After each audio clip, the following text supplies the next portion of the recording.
Ave Maria, cheia de graça, o Senhor é convosco. Bendita sois vós entre as mulheres, e bendito é o fruto do vosso ventre, Jesus. Santa Maria, Mãe de Deus, rogai por nós, pecadores, agora e na hora de nossa morte. Amém. Então, meus irmãos, estamos aqui mais uma vez para uma catequese, e na catequese de hoje iremos falar de um texto da Sagrada Escritura muito conhecido, até porque a Igreja coloca este texto na liturgia em diversas missas dedicadas a Nossa Senhora. E assim, é um texto conhecido, porém pouco explicado, até porque o Apocalipse é um livro cheio de enigmas, né? Cheio de imagens, de códigos que precisam ser meditados através daquilo que a Igreja nos oferece, né? A teologia, a sua doutrina. Vejam bem, eu gostaria que vocês que estão aí me assistindo, pudessem falar sobre o áudio, se o áudio está bom, se está dando para entender direito.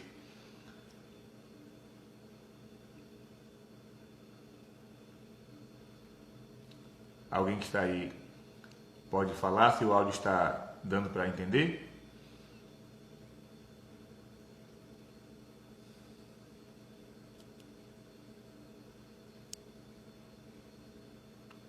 Então, vamos lá. Meus irmãos, o Apocalipse 12 é um texto profético e muito importante para todos nós cristãos católicos. Só que eu não quero começar do capítulo 12 do Apocalipse. Se você está com a Bíblia aí na sua mão, você pode também ter uma caneta, viu? Porque ao falar aqui algumas coisas, você pode também anotar na sua Bíblia para não esquecer. Pode grifar, pode, né, com um marcador, você escolhe. Então, eu gostaria de começar do último versículo do capítulo 11. Né? Nós vamos entrar no capítulo 12, mas para entender, precisamos ir para o último versículo do capítulo 11, versículo 19.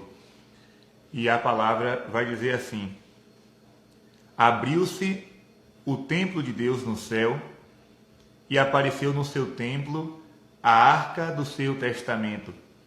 Houve relâmpagos, vozes, trovões, terremotos e forte saraiva. Eu estou aqui com a edição da Bíblia Ave Maria. Então, o apóstolo João, ele narra a visão que ele está tendo. Abriu-se o templo de Deus no céu e apareceu a arca do seu testamento. Que arca é essa? A arca de Deus, que João está falando aqui, é aquela arca do livro do Êxodo, capítulo 25, quando Deus pede a Moisés que construa a arca da aliança, uma arca feita de ouro, em cima dela 2 querubins, 2 anjos, com as asas voltadas para cima, e dentro daquela arca era guardado o maná e as tábuas da lei, ou seja, aquelas tábuas que Moisés escreveu, o decálogo, né, os 10 mandamentos de Deus, aquelas tábuas ficavam dentro da arca da aliança. Então aquela arca era como se fosse para nós hoje o sacrário, né? Só que com uma diferença. No sacrário está o próprio Deus, e na arca da aliança estavam as tábuas dos mandamentos de Deus. Então aquela arca era o símbolo da presença de Deus no meio do seu povo. Todas as batalhas que o povo de Deus tinha que enfrentar, eles levavam a arca. Lembrem-se de Jericó, né? Jericó, quando o povo de Deus começou a dar as voltas na cidade, eles levavam a arca da aliança, né, em procissão. Então era o sinal da presença de Deus. Algumas pessoas que tentavam profanar a arca morriam, né, morte súbita. Então aquela arca era um objeto sagrado. Então é justamente esta arca que João vê. Abriu-se o templo de Deus no céu e apareceu a arca do seu testamento, a arca da aliança. E agora vamos para o capítulo 12, versículo 1. Apareceu em seguida um grande sinal no céu. Então, primeiro aparece a arca da aliança do Antigo Testamento. Logo em seguida aparece um grande sinal. Não é um sinal pequeno, não é um sinal qualquer, é um sinal grandioso. Que sinal foi esse? Uma mulher revestida do sol. Então, essa imagem da mulher aqui, ela é interessantíssima, né? Ela aparece logo depois da visão da Arca da Aliança. A lua debaixo dos seus pés, e na cabeça uma coroa de 12 estrelas. Estava grávida e gritava de dores, sentindo as angústias de dar à luz. Então, vejam bem, a Arca da Aliança apareceu, a arca que trazia os 10 mandamentos da lei de Deus. Agora aparece uma mulher grávida, ou seja, uma nova arca. Uma nova arca. Padre, quem é essa mulher? Vejam bem, os teólogos, muitos teólogos ficam na dúvida. Uns dizem que é a Nova Jerusalém. Outros dizem que é uma imagem da igreja, e outros dizem que é a Virgem Maria. Eu vou ficar com essa terceira interpretação, até porque o próprio Papa Bento XVI, numa catequese que ele fez em 2011, 8 de dezembro de 2011, ele afirma que a mulher do Apocalipse 12 é Nossa Senhora. Então, nós sabemos que o Papa Bento, ele não falava sem pensar, ele é um doutor, ele é um teólogo renomado. Bento XVI é um grande estudioso, então ele fala com propriedade. Então ele afirma, não só como teólogo, mas como Papa, que esta mulher do Apocalipse 12 é a Virgem Maria. E o Papa João Paulo II, também grande santo, já havia falado sobre isso. E também a própria Nossa Senhora, em muitas das suas aparições pelo mundo, afirmou que esta mulher do Apocalipse 12 é ela. Nos grandes relatos das aparições, Nossa Senhora aparece como esta mulher aqui, vestida de sol, revestida de uma luz muito forte. Então, ela tem a lua debaixo dos pés.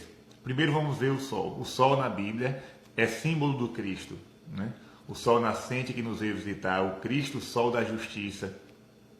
Se ela está revestida do Cristo, é porque tudo que há em Maria vem de seu Filho. Todo o brilho que existe nela, toda a luz que existe nela, toda a graça, não vem dela, porque Nossa Senhora, por ela mesma, é apenas uma criatura. Mas por ela ser toda de Deus, por ela ser mãe de Deus, então ela está revestida do sol que é Cristo. Então todo o brilho, todo o seu fulgor, todo o seu resplendor vem do Filho que ela carrega no ventre. A lua está debaixo dos pés. Aqui a lua é símbolo da criação, ou seja, a lua, muito bela, nós olhamos para a lua, principalmente quando ela está cheia, nós vemos aquele astro luminoso, porém ela está embaixo dos pés desta mulher. Por quê? Porque Nossa Senhora é a criatura mais perfeita de Deus. De toda a criação, as florestas, as águas, os animais, tudo que há no mundo, o sol, a lua, as estrelas, de todas essas criaturas de Deus, Maria é a mais bela, é a mais formosa. Então ela está acima de todas as criaturas. E a lua também é uma imagem da mudança, de fases. Nós conhecemos as 4 fases da lua. Ela é nova, ela é crescente, ela é cheia e é minguante. A cada momento a lua está de uma forma. Nossa Senhora está acima da lua porque ela não é uma mulher de fases. Ou seja, ela sempre foi cheia da graça de Deus e permanece cheia da graça de Deus. Nossa Senhora não tem oscilações. Nós sim, nós seres humanos temos as nossas dificuldades. Uma hora estamos felizes, outra hora estamos tristes, uma hora estamos com muita fé, outra hora nossa fé fica fraca, uma hora nós cremos em Deus, nós queremos rezar, outra hora nós desanimamos, não queremos rezar tanto. A Virgem Maria jamais foi assim. Ela sempre foi totalmente de Deus, totalmente diferente da lua, porque a lua tem as suas fases. Nossa Senhora, ela tem uma fase só, a fase de ser de Deus.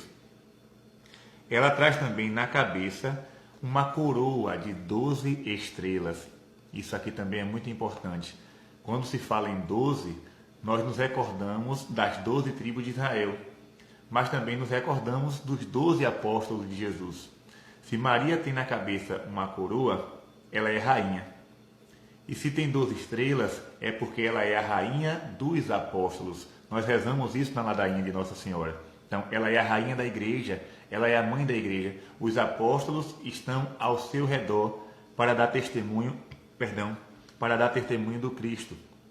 Então, ela está revestida do sol, que é Cristo. Ela tem a lua debaixo dos pés e ela traz na cabeça uma coroa de 12 estrelas. Então, esta mulher do Apocalipse, ela tem 3 características. Ela é mulher, ela é mãe e ela é rainha. Né? As 3 características dessa figura, dessa personagem. Ela é mulher, ela é mãe e ela é rainha. E essa palavra mulher também vai nos recordar o Evangelho de João, capítulo 2, nas bodas de Caná, quando Jesus chama Maria de mulher. Né? Mulher, minha hora ainda não chegou. E lá na cruz também, quando Jesus está crucificado, olha para baixo, vê João e Maria. Né? A Bíblia não diz João, diz o discípulo amado. Então ele olha para o discípulo amado e diz: filho, eis aí a tua mãe. E quando olha para Maria, diz: mulher, eis aí o teu filho. Que mulher é essa? A mulher da profecia, a mulher do Apocalipse. Então, vamos continuar. Ela estava grávida. Então, olha aqui. Primeiro aparece a Arca da Aliança do Antigo Testamento, agora aparece uma mulher grávida. Então, Maria é a Arca da Nova Aliança. Por quê? Porque na Arca Antiga estavam as tábuas da lei de Deus. Mas dentro de Maria, que é a Arca da Nova Aliança, está o próprio Deus encarnado, está Jesus Cristo. Então ela é a Arca da Nova Aliança. E ela sentia as angústias de dar à luz, ela gritava de dores. Padre, como entender essa passagem? Veja bem, Nossa Senhora, no seu primeiro parto, o parto de Jesus, ela não sentiu dores. Por que, Padre, não sentiu dores? Porque Jesus, da mesma forma que ele entrou no ventre de Maria, ele saiu, ou seja, de uma forma milagrosa. Foi um parto miraculoso, não foi um parto igual o de todas as outras mulheres, não, um parto diferente, um parto glorioso. Então, no primeiro parto, a Virgem Maria não sente dores. Mas qual é o parto onde Nossa Senhora vai gritar de dor? O parto da igreja, no Calvário. Quando Jesus está na cruz, derramando sangue e água, ali está nascendo a igreja de Deus, está nascendo os sacramentos, né? Do batismo e da Eucaristia. Então, Nossa Senhora, ali aos pés da cruz, ela sofre juntamente com o Filho. Ela se entrega também em sacrifício junto com Jesus. Então, ali é o parto da igreja. Nossa Senhora está ali sentindo as dores deste nascimento, o nascimento do povo de Deus. Depois, versículo 3, apareceu outro sinal no céu. Então veja, no versículo 1, João diz: apareceu um grande sinal. No versículo 3, ele diz: depois apareceu outro sinal, ou seja, um sinal menor, um sinal pequeno, um sinal não tão importante como o primeiro. Este sinal é um grande dragão vermelho. Essa cor do dragão, a cor vermelha. Vermelho é cor de fogo, vermelho é cor de destruição, vermelho é cor de sangue. Então, este dragão vermelho é um símbolo de guerra, de destruição, de derramamento de sangue, ou seja, é algo ruim. Essa cor vermelha significa isso. Ele traz 7 cabeças e 10 chifres, e nas cabeças 7 coroas. Então, vejam bem, na palavra de Deus, cabeça significa inteligência. E o número 7 significa plenitude. Ou seja, se ele tem cabeça, é porque esse dragão é uma criatura inteligente. E se ele tem chifre, chifre na Bíblia é símbolo do poder. Na nossa cultura hoje, chifre é outra coisa, né? Mas na palavra de Deus, chifre significa poder. Então, ele é um ser inteligente e é um ser poderoso. Muitas pessoas dizem, padre, o diabo não tem poder. Tem poder sim, só que ele tem poder para fazer o mal. Ele não usa o seu poder para fazer o bem. O diabo, minha gente, ele é uma criatura de Deus e ele é um anjo, é um ser angélico.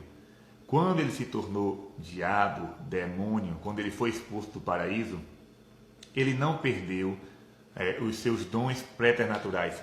Ele continuou sendo anjo, continuou sendo um espírito, né? Só que aqueles dons que ele tinha, ele usa, para fazer o mal. Então, ele tem 7 cabeças e 10 chifres, um ser inteligente e poderoso. Continua o versículo 4. Varria com sua cauda uma terça parte das estrelas do céu e as atirou à terra. Vejam bem, quando nós pisamos na cabeça de uma serpente, o que é que ela faz? Ela começa a balançar a sua cauda, porque a cabeça dela está presa ali debaixo dos pés e ela só tem a cauda mesmo para balançar. Então, este versículo vai nos recordar o livro do Gênesis, primeiro livro da Bíblia, Gênesis capítulo 3, versículo 15. O que é que está escrito lá? Deus diz à serpente, porém inimizade entre ti e a mulher, entre a tua descendência e a descendência dela.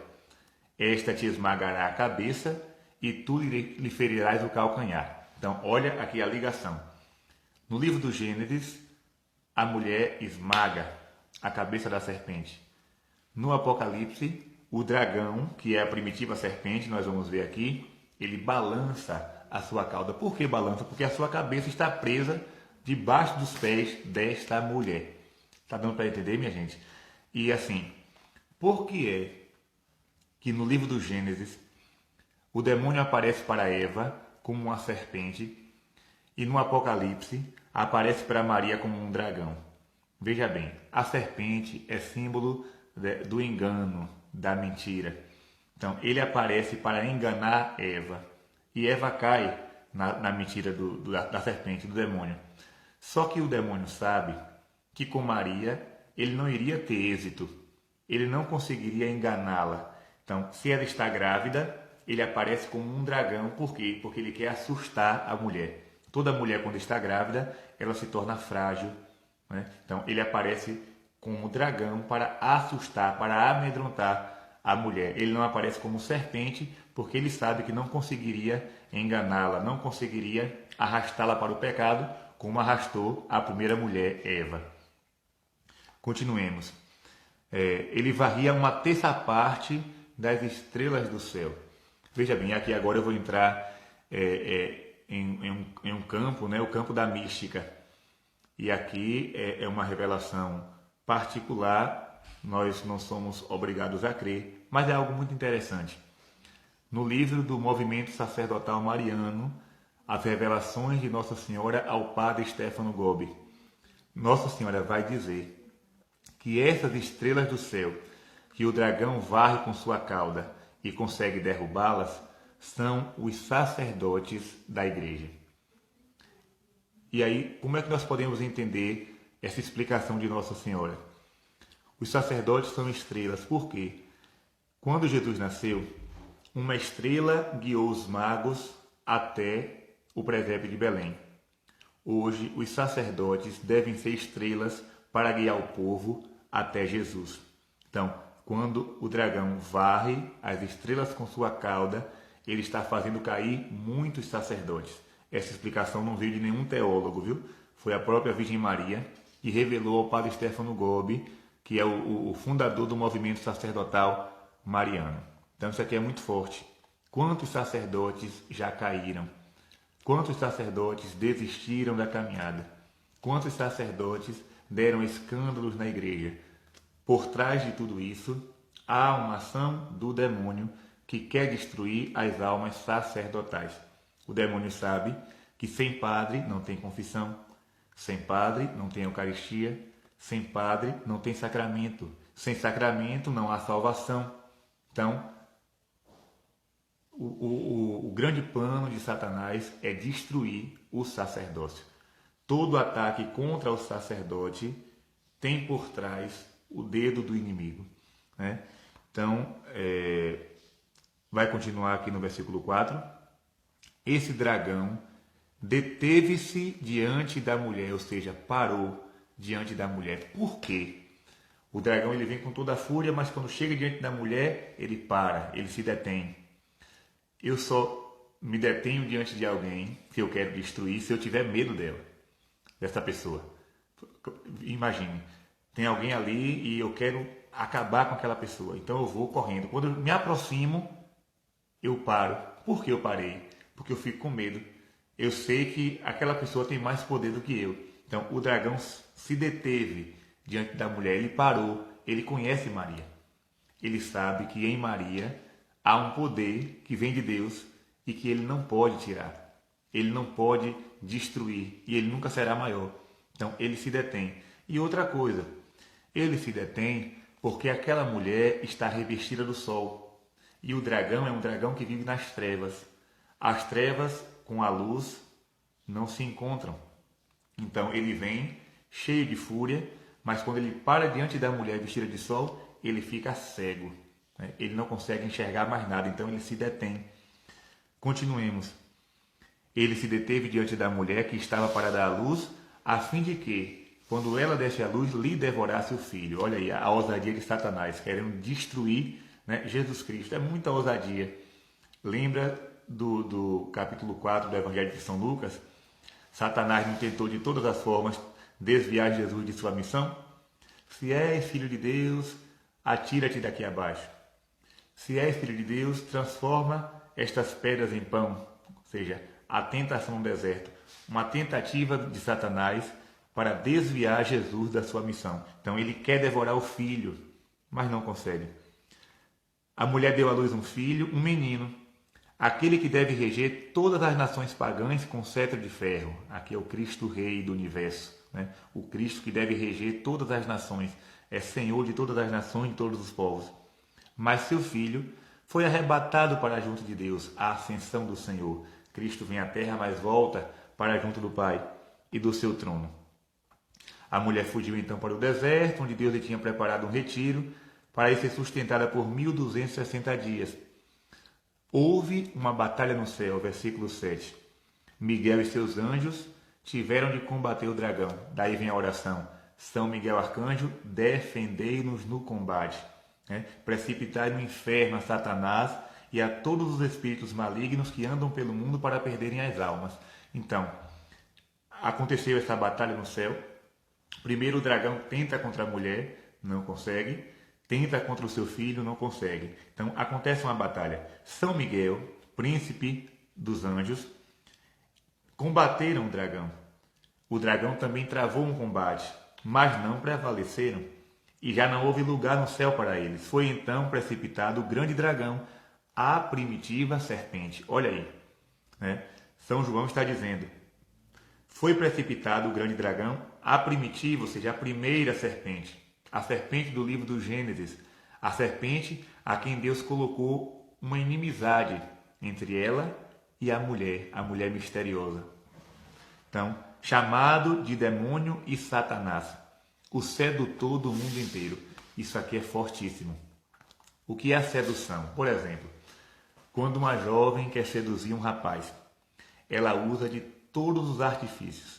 Ela usa de todos os seus encantos, né? E coloca perfume, e veste uma roupa sensual, e faz isso, faz aquilo, porque ela quer seduzir. A mesma coisa o rapaz, quando quer seduzir uma menina, ele faz de tudo. E ele quer malhar, e ele quer usar roupa de marca, e ele quer usar perfume caro, e ele quer andar em carro de luxo, quer mostrar que tem dinheiro. Ele quer encontrar alguma forma de seduzir a jovem que ele deseja.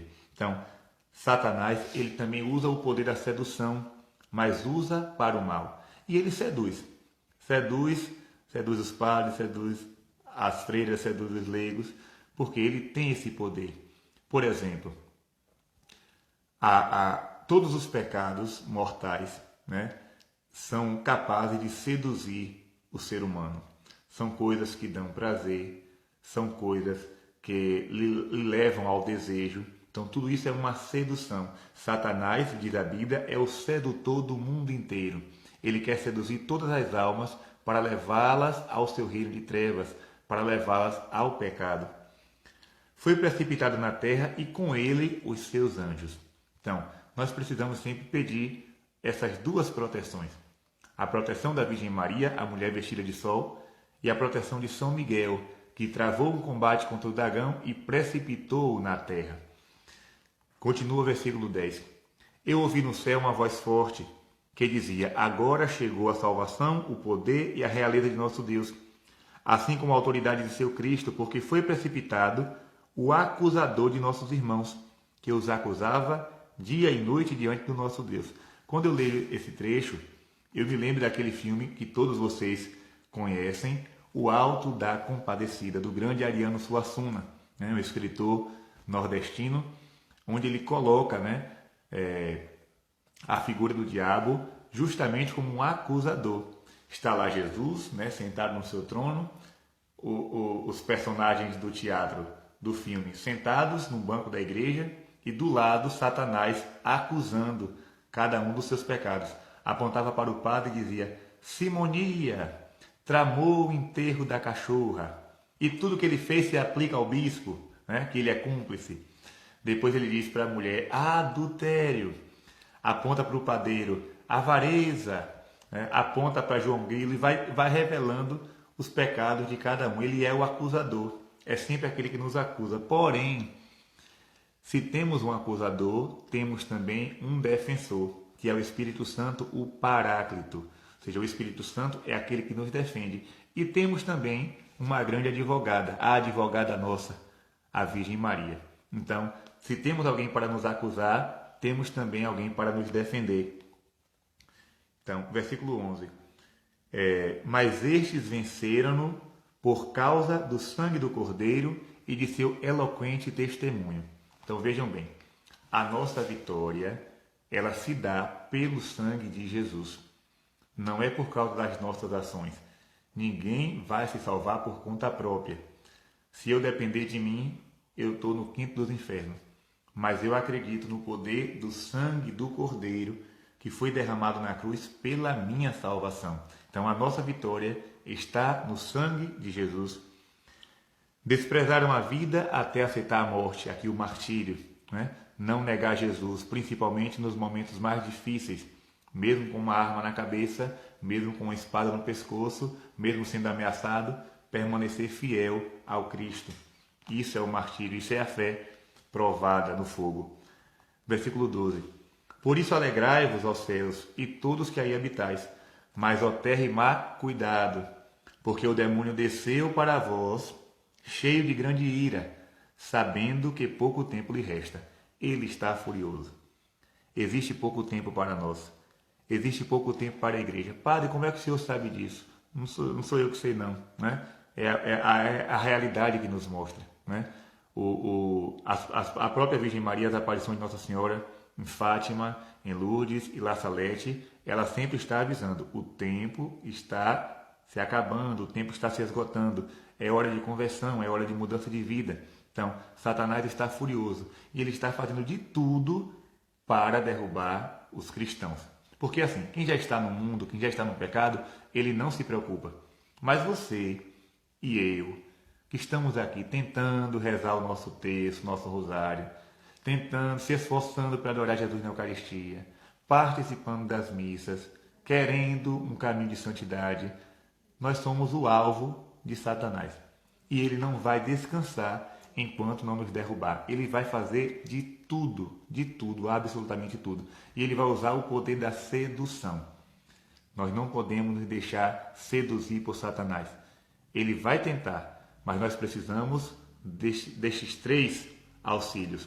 O sangue do Cordeiro que nos salva, a Virgem Maria que nos protege e São Miguel com os seus anjos que nos defendem. Então, continua.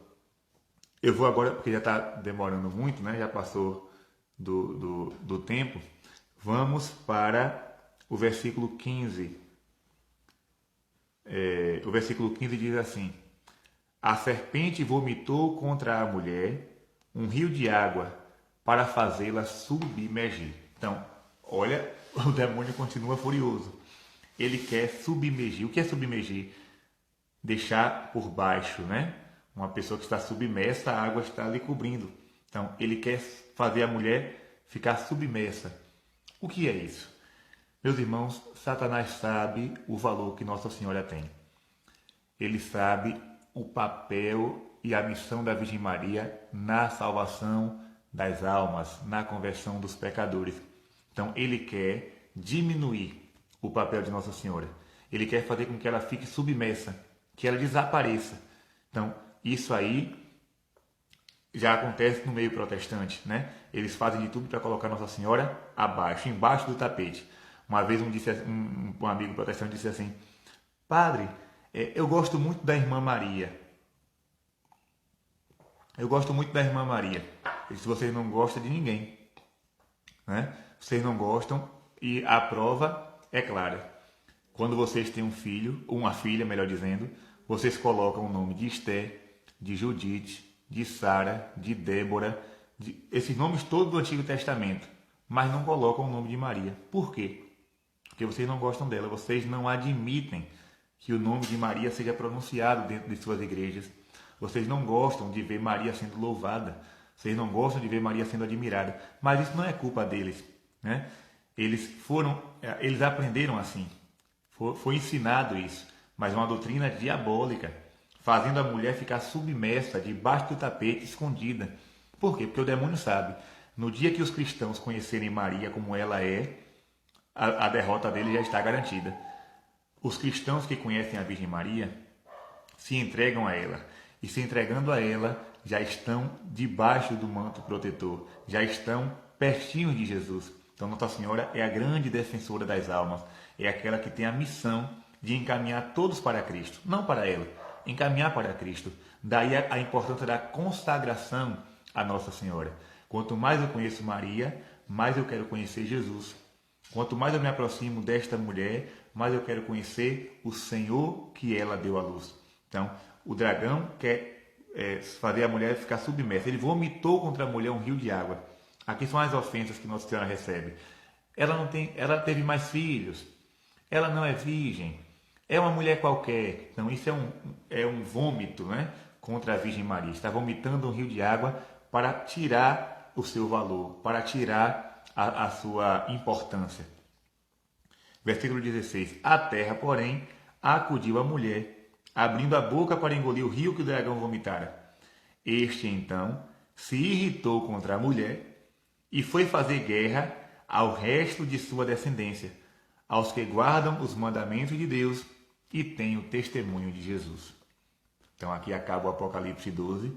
Então, o dragão se irrita contra a mulher, não consegue. Se irrita contra o filho dela, não consegue.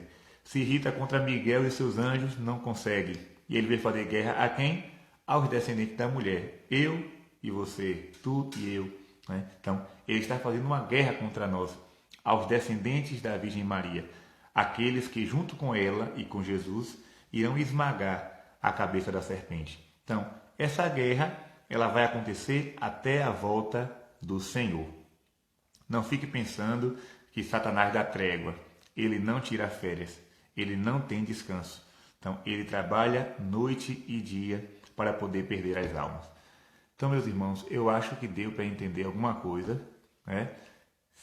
Não sei se eu consegui falar tudo, porque assim na catequese às vezes dá um branco na nossa mente. Mas eu acho que um pouquinho eu consegui passar para vocês, né? E aconselho também vocês a lerem a catequese que o Papa Bento XVI fez no dia 8 de dezembro de 2011. Ele vai também explicar um pouco sobre essa mulher do Apocalipse. E leiam também o livro do Padre Gobi, do Movimento Sacerdotal Mariano, onde Nossa Senhora faz algumas revelações a respeito deste capítulo. Então, que Deus possa te abençoar. Reza por mim, reza por todos os sacerdotes, reza pela igreja. Satanás está furioso, está querendo destruir a igreja. E para destruir a igreja, ele não está do lado de fora, ele entrou, né? O Papa Paulo VI disse isso na década de 60. Né? A fumaça de Satanás entrou na igreja para destruir a igreja.